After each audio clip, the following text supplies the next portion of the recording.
Hi friends, welcome back to my channel. Welcome if you're new. Today we are literally just playing with a nail polish collection from the fall Orly regular polish collection plot twist. This video is so past overdue, but when I have obligations, I go ahead and publish those first. So I hope you all will enjoy this video, and if you do, don't forget to hit that subscribe button and the notification bell. We are starting out with some comparisons. I have Shaky Alibi, but I also have Roam With Me, which I believe was from Desert Muse collection. And I felt instantly, as soon as I saw Shaky Alibi, that these two were going to be pretty similar. So I went ahead and just polished them side by side. I kept it very short, very sweet. Only the polishes from the Plot Twist collection that I knew I had something similar to did I actually do a comparison for, and I only did one polish comparison, so it had to be whatever I had that I thought was the closest to that polish, nothing else, mostly because due to time, I definitely was not trying to sit here and compare 4 or 5 different polishes, knowing that they weren't going to be as close or as similar. So I feel like these two are pretty comparable. I was actually surprised how close they were, but that was not the only polish that I was curious to see beside another one. Active Folly was so interesting, but I actually got the question, or I vaguely remember someone saying, hey, what does it look like compared to Elysian Fields?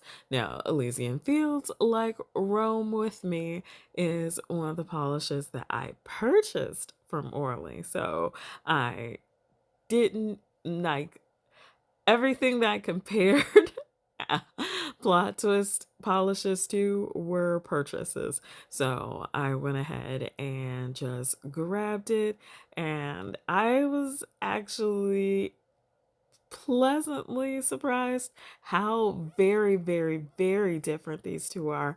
Clearly, Active Folly is creamier and much paler. Elysian Fields is a total different color. Like, it's almost more brown than anything. It's still green, but definitely leaning more into that brown zone. So while they're both kind of pruglies, I still enjoyed them both because I really like everything on my nails when it's short. When my nails are short, I like everything on them. I did feel that Roam With Me was a little bit warmer than Shaky Alibi, so I think I prefer that one, but there was no contest between Active Folly and Elysian Fields. They're not even close to being the same, so there was no preference between the two of them. And then we jumped into the browns with Don't Be Suspicious, which, I mean, as soon as I put Don't Be Suspicious on, I realized that it was a little bit cooler tone than I thought in the bottle, but I still very much like it. I love like these chocolate brown polishes. I don't mean to, but when they cross my path, I can't not love them. So the closest thing I actually had was Canyon Clay. And then I thought about it later and I was like, possibly KB Shimmers.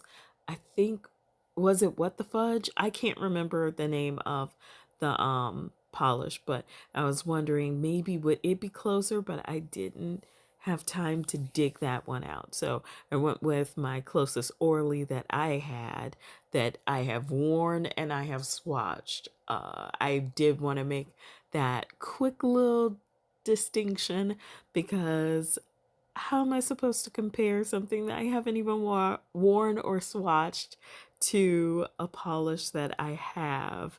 I feel like it would be just a little weird for me because now I'm just blind comparing. And I don't like to blind compare. I'm already horrible at spotting dupes. But this last one is in the conservatory, which was a surprising shade for me. Like it's too bright to it's it's too pinky to be like a pumpkin orange, but it's not a coral. And someone did call it terracotta, and I was like, you know what? That does really fit. And I didn't even have an Orly that came anywhere close. So I chose Miami Fever from KL because it was the closest one I had to compare it to.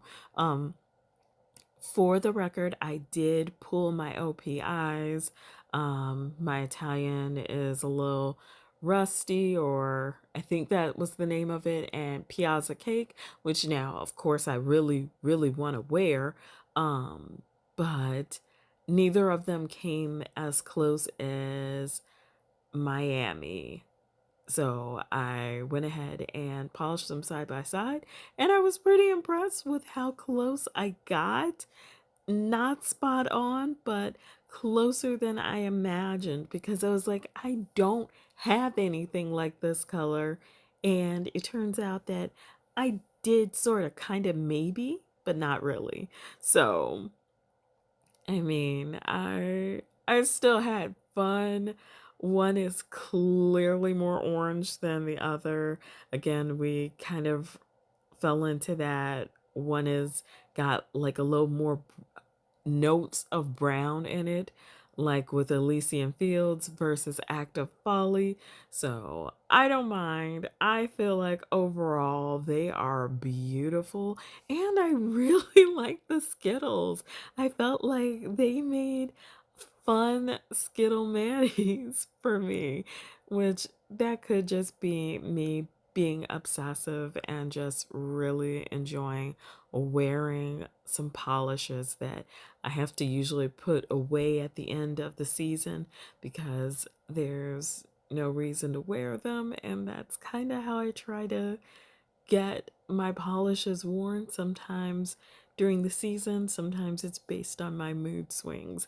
But we are done with the comparisons now. We are going straight to the nail art looks that I wore from this collection. So first up is going to be this cute little Dotacure. I actually pulled a lot of Orleys for those comparisons and ended up seeing some old favorites. And once I saw them, it was like, I'm not putting them back away without wearing them. So Don't Be Suspicious was part of the collection and Unraveling Story. But for the green, I chose Wild Willow, and I just kind of wanted a red in there, so Red Rock wound up in the manicure as well. So because I'm kind of moving into a phase where I still want fall colors, but I'm going to my um I don't know what you would call them, not border, but like the not the I'm no longer in my core autumn color phase. I'm moving to the outer reaches, which includes like my red wine colors, my grape purples, um let's see, dark blues, those kinds of shades. They're not part of the red, orange, yellow, green core that I get so excited about. So it's kind of almost weird that I bought the breathable collection Spice It Up because we've got a yellow and an orange in there. And I'm moving out of that phase, but it feels like the breathable collection sucked me back in. So I will be posting those nail arts. I don't know if I'm gonna do a collection comparison. I am considering it. Let me know down in the comments if you want me to or not, because I was thinking comparing it to that one collection from Zoya and that one collection from China Glaze, because I can do that because I paid for those collections. So I can do whatever I want. I can compare them head to head versus whatever. Anyway, let me know down in the comments if that is something you'd like to see. And then I decided I wanted to do something a little more strange, a little more out there. So basically I took my sponge that I would normally use for a gradient, pulled a chunk out of it so that it would have like a little bit of texture. I did not want an even surface, if that makes any sense. I did not cut it, I pulled it so that it would not have an even surface. And then I just dabbed it over my nail. I did place some washi tape and some striping tape on my nail after it was dry and after I added a top coat to it to confirm and make sure it was dry. So like 20-30 minutes later, I decided to do this. And I just keep dabbing until I've got an amount of coverage that I want. I kind of wanted the base color to show through a little bit, but I also wanted that orange and that blue and like gray. I don't know why that was so important to me, but I felt like it would be beautiful. So once those are applied, you go ahead, make sure you pull off the tape quickly. That's the striping tape and the washi tape as quickly as you can so that you get clean lines. And then I took some of my foils that I bought from What's Up Nails for like $2. It was like a whole thing of foil for like $2. And a little goes a long way because you're only pulling off little pieces. And then I just stuck it to the nail while it was still tacky, and I let it sit and dry. And then I cleaned my cuticle off. It was only a little bit of polish, which made me super happy because I love a clean swipe with a cleanup brush. And then I tried to top coat it on camera, which went awful. Like the top coat dropped into my cuticle. So I still ended up doing more cleanup afterwards, but this is the final look. I was so pleased with it. I absolutely adore this look. I can't wait to do it again because I just really enjoyed it. So I hope you all had fun checking out this video with me. I appreciate your time so much. If you're part of my nail fam, I'm sending out virtual hugs. Thank you for joining me for fall season and not being like, okay, that's enough autumn collections already. And if you're new to my channel, I hope you'll come and hang out. As always, take care of yourselves and each other.